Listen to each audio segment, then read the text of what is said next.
नमस्ते। कभी सोचा है कि नींबू का रस और साबुन का पानी, इनको बिना चखे कोई कैसे बता सकता है कि इनमें क्या फर्क है? खैर, आज हम ठीक यही करने वाले हैं। रोजमर्रा की चीजों के पीछे जो केमिस्ट्री है ना, उसे समझने के लिए एक पूरी टूल किट तैयार करेंगे। तो इस सफर में हम क्या क्या देखने वाले हैं? सबसे पहले बात होगी इंडिकेटर्स की। ये हमारे केमिकल जासूस हैं। फिर पीएच स्केल से हम चीजों की असली ताकत को नापेंगे। इसके बाद हम देखेंगे कि जब एसिड और बेस मिलते हैं तो क्या होता है।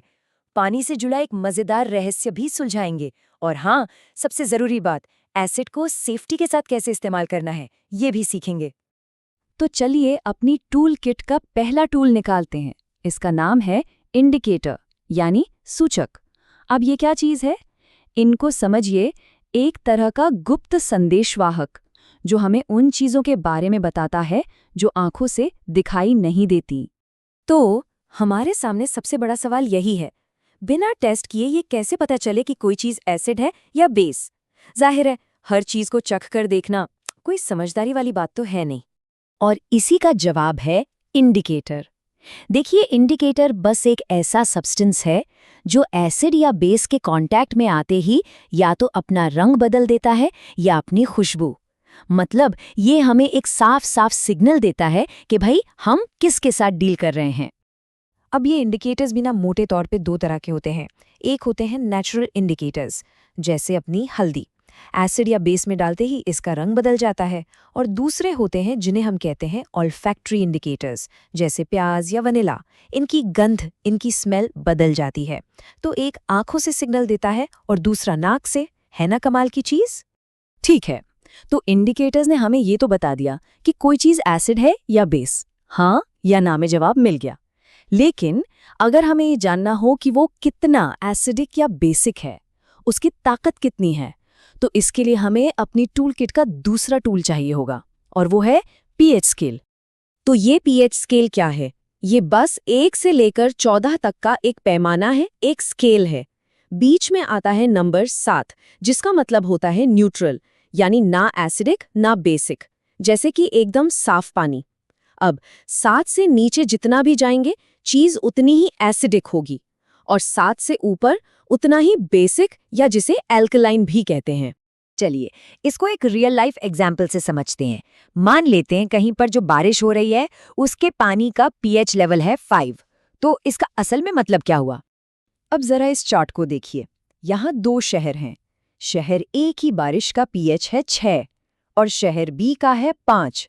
तो सवाल ये है कि ज्यादा एसिडिक बारिश कहाँ हुई? यहाँ पर एक बहुत जरूरी बात याद रखनी है। पीएच स्केल पर नंबर जितना कम होता है, एसिडिटी उतनी ही ज्यादा होती है। तो इसका मतलब शहर बी की बारिश ज्यादा एसिडिक है। इस कॉन्सेप्ट को थोड़ा और पक्का करते हैं। इस टेबल को देखिए। सॉल्यूशन बी का पीएच है सिर्फ 1, मतलब ये बहुत ही ज्यादा स्ट्रांगली एसिडिक है। वहीं सॉल्यूशन ए का पीएच 4 है, तो वो एसिडिक तो है पर थोड़ा कम। इसी तरह सी का पीएच 11 है, यानी ये काफी बेसिक है। और ई, जिसका पीएच 9 है, वो थोड़ा कम बेसिक है। और हमारा सॉल्यूशन डी, वो है पीएच 7, यानी एकदम न्यूट्रल। तो अब तक हमने एसिड और बेस, इन दोनों ऑपोजिट फोर्सेस को पहचानना और नापना सीख लिया है। लेकिन सवाल ये है कि जब ये दोनों आमने सामने आ जाएं, तब क्या होगा? इसी प्रोसेस को कहते हैं न्यूट्रलाइजेशन। और इसका फॉर्मूला ना बड़ा सिंपल है। जब एक एसिड और एक बेस को मिलाया जाता है, तो वो एक दूसरे के असर को कैंसल आउट कर देते हैं, खत्म कर देते हैं। और इस रिएक्शन के बाद हमें मिलती हैं 2 बिल्कुल सेफ चीजें, सॉल्ट यानी नमक और पानी।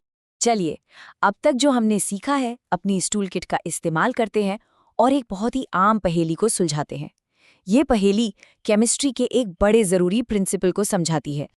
तो पहेली ये है, कभी सोचा है कि नल के पानी में यानी टैप वाटर में तो करंट लगता है, वो बिजली कंडक्ट करता है, लेकिन डिस्टिल्ड वाटर जो एकदम प्योर पानी होता है, उसमें ऐसा क्यों नहीं होता?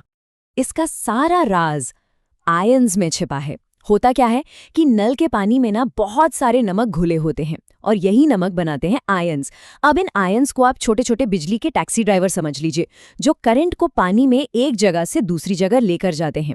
वहीं दूसरी तरफ डिस्टिल्ड वाटर सिर्फ और सिर्फ H2O होता है, उसमें कोई आयंस नहीं होते, कोई टैक्सी ड्राइवर नहीं होता, इसलिए बिजली भी कंडक्ट नहीं होती। ठीक है, अब आते हैं हमारे टूल किट के सबसे जरूरी हिस्से पर, और वो है सेफ्टी। देखिए, एसिड के साथ काम करते वक्त सही तरीका जानना बहुत बहुत जरूरी है। तो मान लीजिए एक गाढ़े एसिड को पतला करना है, यानी डाइल्यूट करना है। इसका सही तरीका क्या है, ये बात हमेशा याद रखिए। पहला स्टेप, एक कंटेनर में पानी लीजिए। दूसरा स्टेप, बहुत धीरे धीरे और सावधानी से एसिड को पानी में डालिए और उसे हल्के हल्के हिलाते रहिए। मैं फिर से दोहराती हूँ, एसिड को पानी में डालना है, पानी को एसिड में नहीं। और ये एक वार्निंग है जिसे कभी नहीं भूलना है, एसिड में पानी कभी मत डालिएगा। ऐसा करने से एक ज़बरदस्त रिएक्शन होता है, बहुत ज़्यादा हीट निकलती है और वो पूरा मिक्सचर उबलकर खतरनाक तरीके से बाहर छलक सकता है। ये एक छोटा सा नियम है, पर ये किसी को भी बड़े हादसे से बचा सकता है। तो लीजिए, तैयार हो गई हमारी रोजमर्रा की केमिस्ट टूल किट। अब हमारे पास क्या क्या है? हमारे पास है इंडिकेटर्स, जिनसे हम एसिड और बेस को पहचान सकते हैं। हमारे पास है पीएच स्केल, जिससे हम उनकी ताकत नाप सकते हैं। हम न्यूट्रलाइजेशन को भी समझते हैं, और सबसे जरूरी, अब हमें सेफ्टी फर्स्ट का नियम भी पता है। तो अब जब ये टूल किट हमारे हाथ में है, तो क्यों ना अपने आसपास की दुनिया को एक केमिस्ट की नजरों से देखा जाए। आज अपने किचन में ही जाकर देखिए, वहाँ कौन कौन से एसिड और बेस छिपे हुए मिल सकते हैं। ये सोचना वाकई मजेदार है कि साइंस हमारी रोज की जिंदगी में हर जगह, हर कोने में मौजूद है।